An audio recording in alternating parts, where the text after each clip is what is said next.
does TDA, Tren de Aragua, and MS-13 really fit the mold of a terrorist organization? Because that's why they conducted the strike today.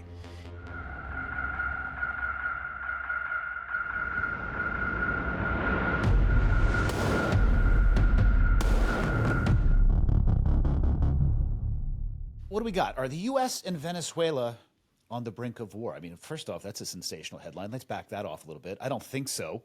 I don't think anybody wants any of that smoke. But Venezuelan President Nicolás Maduro has accused the U.S. of attempting regime change through a significant naval buildup in the southern Caribbean, calling it the continent's most serious threat in a century.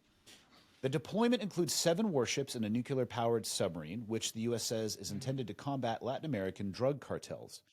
Maduro rejected this rationale, arguing it's a pretext for destabilizing Venezuela, and emphasized that the country will defend its sovereignty. The U.S. has also doubled its reward for information leading to Maduro's arrest, citing alleged drug trafficking links. Tension between the two nations are rising, with Venezuela threatening military resistance and the international community divided over the risk of escalation. What I'll add to this, which is not in the notes that I'm reading, is in the time between this being written and sent to us, it appears as if the U.S., I'm going to assume Navy, had a tactical strike on a vessel in international waters that, from the best information I can gather, was a drug smuggling, drug running. I don't know the difference, honestly, at a technical term at that level. But that occurred within the last 24 hours. So a kinetic strike, I'm going to assume that there were casualties associated with that. So the question around this first part, and then we can go into the longer ties or the more existential ties to that actual tactical strike. The U.S. says its naval buildup near Venezuela is about fighting drug cartels, but some question if that's the real reason. From a national security perspective, what do you think is really at stake here, and what do you think could go wrong if tensions escalate, or if we fire a few missiles at a boat? Well, I think that's much bigger conversation. I mean, you that's the macro conversation of like what could go wrong. I mean, exponentially, a lot could go wrong. I mean, I don't think much for U.S. forces. I think we have such a presence there. From what I understand, there's a battle group there. There's whether it's a battle group, whether there's a carrier. We know that there's a couple cruisers, a couple destroyers. I think 5,000 Marines that are off the coast of Venezuela right now. When I saw that at AG Bondi put the $50 million bounty on Maduro's head, I knew that I said that very day, as I was saying to my friends, I was like, I'm telling you right now, we're going to be striking Venezuela. We're going to be striking it. I mean, without a doubt, she was putting the target on him and then moving the pieces into position to strike Venezuela. Can you talk about how?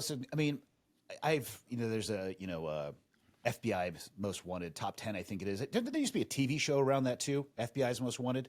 Yeah, I mean, I think they do still do that. I think there's listen, of all those TV shows that are out there, none of them depict the FBI accurately. I mean, it's fucking Hollywood, so none of them. But what does that mean? That level of monetary increase and it being discussed by Pam Bondi, who, correct me if I'm wrong, is basically the top law enforcement person in the U.S. system.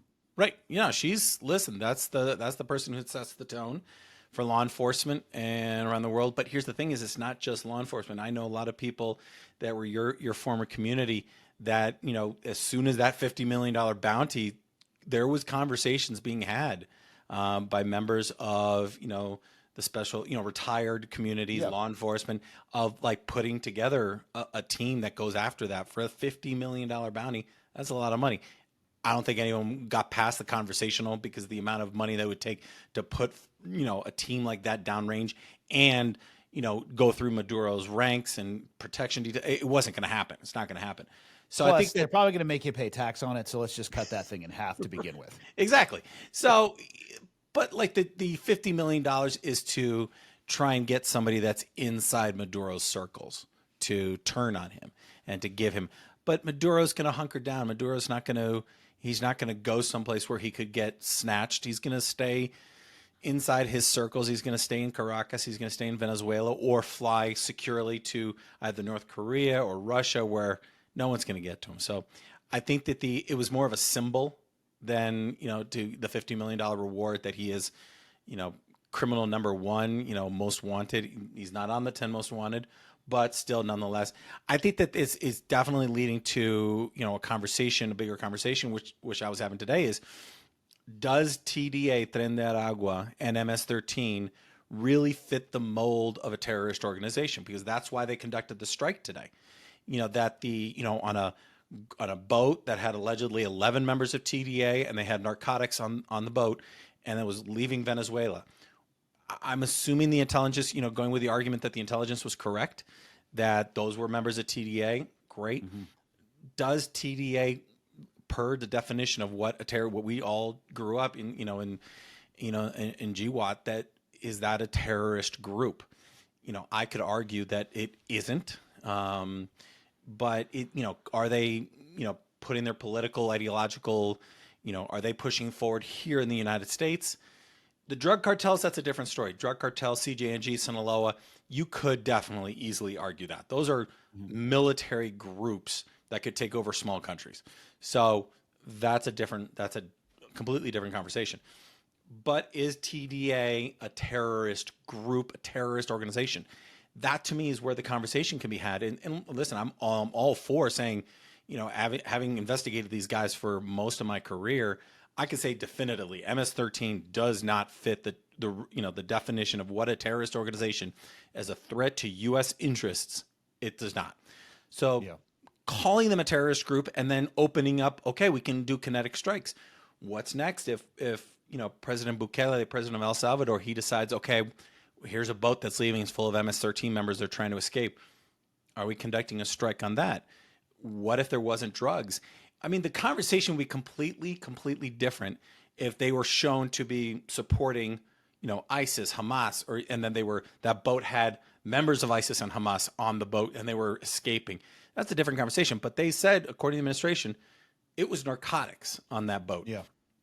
So again, where's the line grow? Are we striking within Venezuela?